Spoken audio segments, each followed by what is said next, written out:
دوست داشتم میتونستم به 14-15 سال گذشته برگردم و اون اشتباهایی که موقع رژیم گرفتن خودم مرتکبشون شده بودم رو دیگه تکرارشون نکنم و هر بار با اینکه وزنم رو پایین می آوردم و اون عددی که دلم میخواست میرسوندم، ولی من اصلا خبر نداشتم که دارم خودم رو به یه ورژن ناسالمتری از چیزی که قبلا بودم تبدیل میکردم.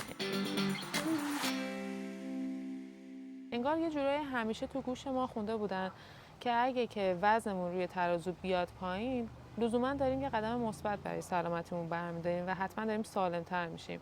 و من اصلا خبر نداشتم که این همه تصویر نیست. احتمالاً شنیدین که عدد روی ترازو خیلی مهم نیست، ولی شاید دقیقاً ندونیم که چرا میگن عدد روی ترازو مهم نیست. و اگه عدد روی ترازو مهم نیست، چی از اون مهمتره و ما چجوری میتونیم مطمئن بشیم که در واقع با هر رژیمی که میگیریم، با هر تغییری که داریم توی زندگیمون میدیم، داریم بدنمون رو به یه ورژن سالمتری از خودمون تبدیل میکنیم یا که نه دقیقاً داریم دنده عقب میریم. یکی از اون چیزایی که فهمیدنش توی این مسیر خیلی میتونه به ما کمک بکنه، در واقع فهمیدن مفهوم بادی کامپوزیشن یا ترکیب بدنیه. اگه بخوایم خیلی ساده بهش نگاه بکنیم، بدن انسان از 4 تا چیز مختلف درست شده: آب و استخون، چربی و عضله. حالا بیاید با هم دیگه نگاهی بکنیم به مرکز ملی آمار سلامت آمریکا و داده‌هایی که در سال 2019 منتشر کردن. طبق آماری که منتشر کردن میگه که 51.2% خانم‌ها و 33% از آقایونی که در رنج وزنی نرمال قرار دارن، درصد چربی بیش از چیزی که باید رو متاسفانه دارن. این یعنی چی؟ یعنی اینکه برگردیم به همون ترکیب وزنی که اولش گفتم: آب، استخون، چربی و عضله. یعنی برای مثال 2 تا خانم رو در نظر بگیریم. 2 تا خانم با وزن یکسان، برای مثال 60 کیلوگرم، دقیقاً میتونن با اینکه جفتشون توی رنج نرمال از نظر وزنی هستن، حالا تقریبا فرض بکنیم که قداشون هم مشابه هم هست، میتونن میزان عضله و چربی کاملا متفاوتی داشته باشن.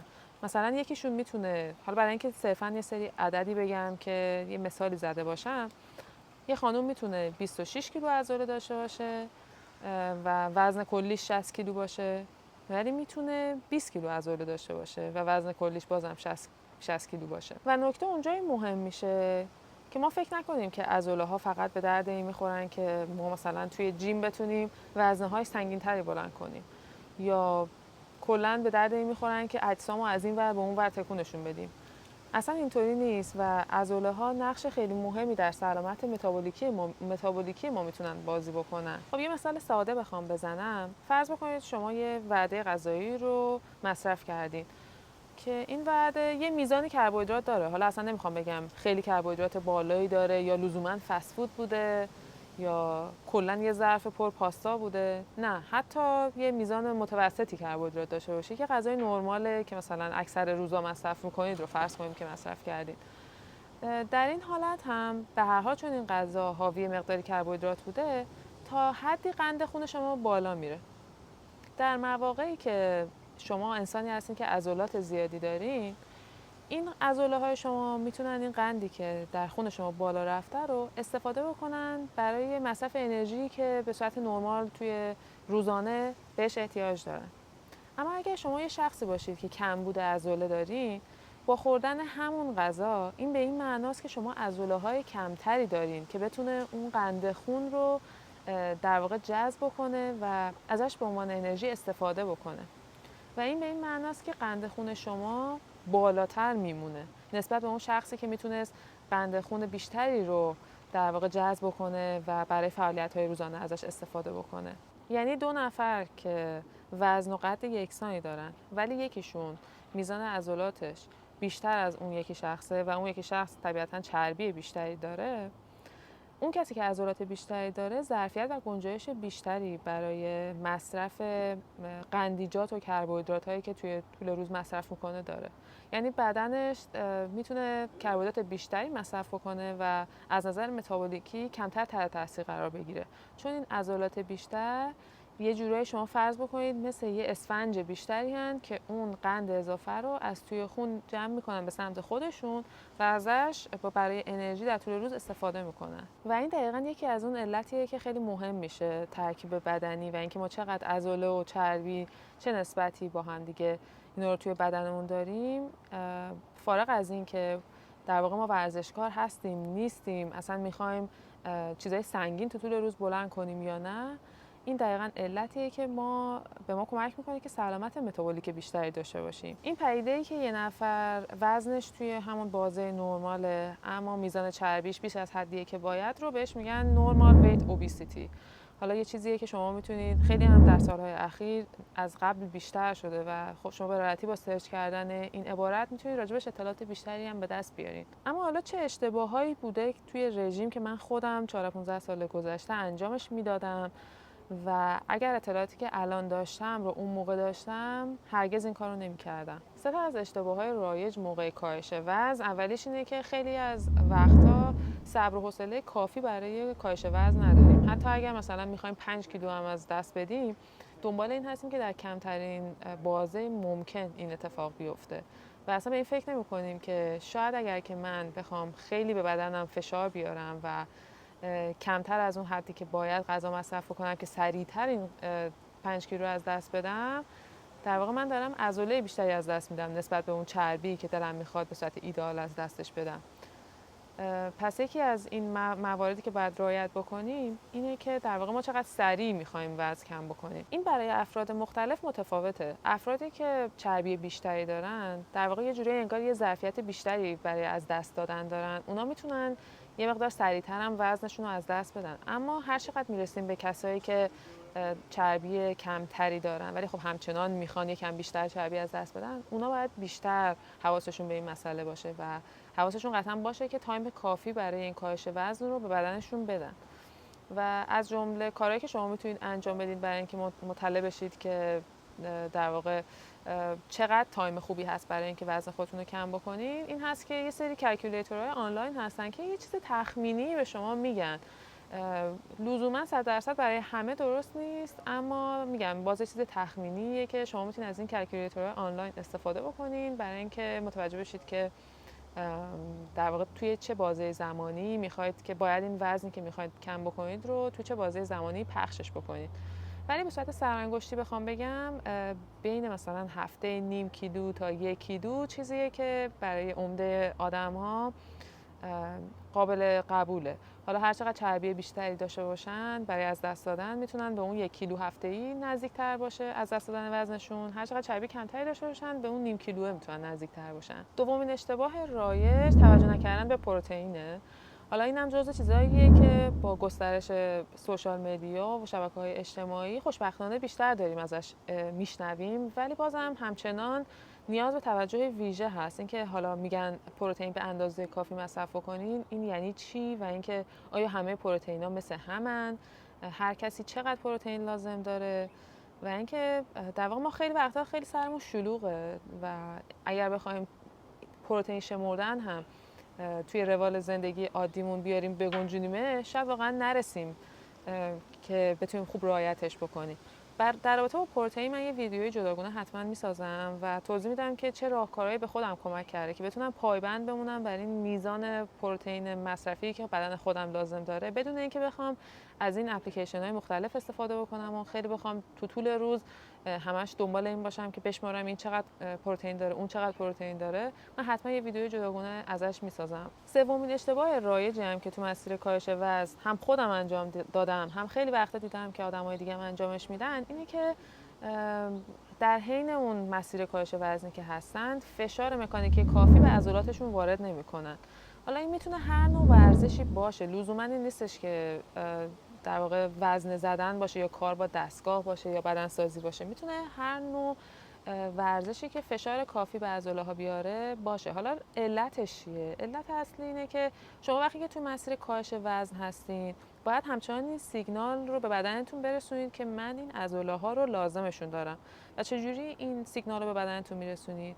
شما با فشار آوردن مکانیکی کافی بر عضلاتتون به بدنتون دارید میگید که من این عضلات رو نیاز دارم، من هر روز برای انجام فعالیت هام از این عضلات استفاده میکنم. حالا اگر یه نفر مثلا کارش توی کانستراکشن، کارهای ساختمونی انجام میده، اون خب شاید خیلی لازم نباشه که کاری فرای اون انجام بده، از تک تک عضلاتش داره صبح تا شب حالا 8 ساعت در روز استفاده میکنه. ولی برای عمده افراد که شغلای پشت میزی و اینجور شغلا رو دارن، بهتره که بررسی بکنن ببینن که از چه طریقی، از چه نوع ورزشی، از لزومی هم نداره که حتما برن جیم یا میگم وزنه بزنن، ولی فشار مکانیکی کافی رو روی عضلاتشون وارد بکنن. مطالعات هم نشون دادن که در حد 3 تا 45 دقیقه در طول هفته اگر کسی فشار کافی بر روی عضلاتش بیاره، این کاملا کافیه برای اینکه عضلاتش رو در اون مسیر کاهش وزنی که داره حفظ بکنه و در واقع بدنش نیاد فداکاری بکنه و بخشی از عضله ها رو بسوزونه، به جای اینکه بیاد در واقع اون کاهش وزنش از چربی باشه. حالا چه اتفاقی میفته اگر که من یک یا چند تا از این اشتباهایی که گفتم رو تو مسیر کاهش وزن انجامش بدیم؟ مثلا هفته دیگه عروسی دعوتیم و من فقط 2 کیلو میخوام وزن کم بکنم و خودم میگم این 2 کیلو که چیزی نیست، حالا من این یه هفته رو تا جایی که میتونم شبا هیچی نمیخورم یا یه دونه سیب میخورم تا اینکه من بتونم این 2 کیلو رو کم بکنم هفته دیگه عروسیه. یا مثلا با خودم میگم که خب من که دارم پروتئین کافی میخورم، مثلا امروز قرمه سبزی خوردم، گوشت داشت توش دیگه، پروتئین هم کافی بود. یا مثلا ورزش رو خیلی جدیش نمیگیرم، 3 تا 45 دقیقه رو انجامش نمیدم و میگم دارم مثلا پیاده روی میکنم دیگه، کافیه برای ورزش من، کافیه. اگر که ما این اشتباه ها رو انجام بدیم، بعد از اینکه به وزن دلخواهی که خواستیم رسیدیم، مثلا فرض بکنید شما 62 کیلو بودید، رسیدید به 60. حالا که در 60 کیلو هستید، حتی اگر به همون میزانی غذا مصرف بکنید که همین بدن 60 کیلوییتون لازم داره، اما بدن شما به دلیل اینکه شما یه مدت بهش قحطی دادین، یه مکانیزم توش فعال میشه که در واقع میخواد از قحطی‌های آینده جلوگیری بکنه. بنابراین با غذای نرمالی که برای همین وزن 60 کیلوتون کاملا مناسب باید باشه، بدنتون انگار هوشیارتره به این که تا جایی که میتونه چربی ذخیره بکنه که دفعه دیگه قحطی نیاد. در نتیجه این باعث میشه که شما حتی بعد از اینکه به وزن طبیعیتون رسیدید و پرخوری هم نمی‌کنید، همون رژیم نرمال و غذایی که مناسب برای بدن 60 کیلوییتون رو دارید ادامه میدید، اما بدنتون به خاطر اون قحطی که بهش دادید بیشتر بیاد از این غذایی که شما مصرف می‌کنید سعی بکنید تا حد ممکن چربی ذخیره بکنه. این باعث میشه که شما کم کم بعد از چند مدت میبینید که باز شدید 62 کیلو، اما این بار متاسفانه اون 2 کیلو به صورت چربی برمیگرده، نه به صورت عضله. یعنی در واقع شما توی یه هفته 2 کیلو رو از دست دادید به خاطر اینکه به عروسی برسین، که عمده اون وزنی که از دست دادید از عضله است، به خاطر اینکه اون 3 تا اشتباهی که گفتم رو یک یا چند تاشو انجام دادین و بعد از این هم که یه چند مدت گذشت، با وجود اینکه غذاتون زیاد نکردید و همون غذای نرمالی که برای 60 کیلو لازمه رو مصرف کردین، ولی باز می‌بینید که وزنتون یه خورده برگشته بالا و داره میرسه به همون 62 کیلو و جالبه بدونید که وزنتون به صورت چربی برمیگرده. یعنی عضله از دست میده و چربی میگیره. به این پدیده میگن فت اوورشوتینگ که اگر که عبارتش هم سرچ بکنید شما میتونین اطلاعات بیشتری راجع به این قضیه به دست بیارید. ولی این در واقع همون علتیه که اصطلاحاً میگن این رژیمایی که یویو دایت، که هی یه ذره رژیم میگیریم بیایم پایین، دوباره بعد یه مدت میریم بالا وزنمون، دوباره یه ذره رژیم میگیریم میایم پایین، دوباره یه ذره میریم بالا، بدون اینکه اون 3 تا اصلی که گفتم و اون 3 تا اشتباهی که گفتم رو رعایت نکنیم، یعنی در واقع اون 3 تا اشتباه رو انجامشون ندیم، اینا باعث میشه که ما هی عضله از دست بدیم و هی چربی اضافه بکنیم بدون اینکه خودمون متوجه بشیم. چون هی مثلا فرض کنید تو اون مثالی که من زدم از 62 میشیم 60، از 62 میشیم 60، بدون اینکه متوجه بشیم ذره ذره داریم بدنمون رو چربتر میکنیم. و این اون اشتباهی بود که خود من در دوران نوجوانی انجامش دادم و واقعا دوست داشتم برمیگشتم عقب به 14-15 سال گذشته و با اطلاعاتی که الان داشتم به صورت اصولی رژیم میگرفتم که نه تنها عضلاتمو حفظ. پس اگه شما براتون مهمه که در عین حال که دارید رژیم میگیرید که وزن خودتون رو کم بکنید، سالم‌تر هم بشین، حتما فقط به عدد روی ترازو دقت نکنید و سعی بکنید ترکیب بدنی خودتون رو ازش آگاه بشید. تست‌های مختلفی هست که میتونید این کار رو انجام بدید. یکی از این تستایی که میتونید شما ترکیب بدنیتون رو ازش آگاه بشید، بهش میگن، حالا من براتون مینویسمش توی دیسکریپشن، بهش میگن این بادی. در واقع این بادی یه نوع ترازویی هست که توی اکثر کلینیک‌های مربوط به تغذیه یا حتی کلینیک‌هایی که مثلا کارهای زیبایی میکنن یا توی اکثر جیم‌ها وجود داره که دقتش خیلی بالا نیست، اما به طور کلی برای شروع خیلی وسیله خوبیه. شما میتونید از این ترازوها استفاده بکنید و ترکیب بدنی خودتون رو بهش آگاه بشین. اگه بخواید با دقت بالاتر این کار رو انجام بدید، یک روش دیگه ای هست به اسم دکسا اسکن که خب پزشکا هم که میخوان از ترکیب بدنی بیماراشون مطلع بشن، اونها رو میفرستن که دکسا اسکن رو انجام بدن. که اگر دسترسی دارید به دکسا اسکن، من توصیه میکنم از ابتدا همون دکسا اسکن رو انجام بدید که بتونید با دقت بالاتری از میزان عضلات و چربی و نوع‌های مختلف چربی که تو بدنتون دارید، مثلا چربی احشایی که من یه ویدیوی دیگه قبلا تو کانال یوتیوبم گذاشتم و لینکش رو توی دیسکریپشن میذارم، رو آگاهی پیدا کنید. اگر از این ویدیو خوشتون اومده و تونسته چیزی به اطلاعاتتون اضافه بکنه، خوشحال میشم که به کانال من سابسکرایب بکنید و این ویدیو رو لایک بکنید و برای دوستاتون هم بفرستید.